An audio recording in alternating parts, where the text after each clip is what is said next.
करू मध्ये द्यायला लक्ष हे हा असं राहू तात्पुरतं. मला सांगा 64 2चा किती भाग आहे रे? 64 म्हणजे किती ते बघा बरं 2चा 2च का घेतला मी? कारण आपल्याला 2 आहे का तर पाया समान करायसाठी 2च घ्यायचंय.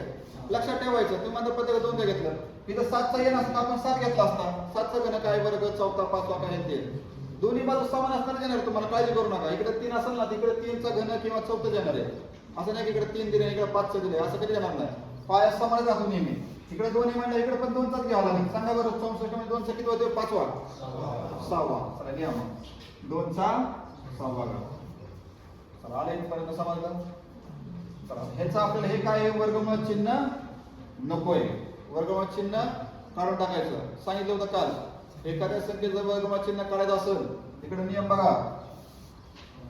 x बरोबर 7 असेल समजा आपल्याला हे वर्गमूळाचं चिन्ह काढायचं असेल हे काय आहे?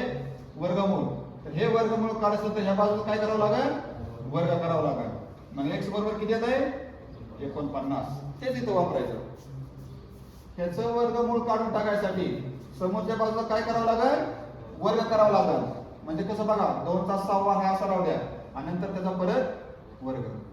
समजलं का? बरोबर आलं? 2चा 6वा हा संख्या ठेवायची त्याचा काय करायचा? वर्ग. कशामुळं? आपल्याला हे वर्गमूळ चिन्ह काढून टाकायचं. सोडव मग आता 2चा n बरोबर किती येते? डबल घातांक आला काय करायचा? गुणाकार. 2चा कितवा? 12वा. झालं इथं पाया समान आला. पाया समान म्हणल्यावर काय घातांक समानच राहणार आहे.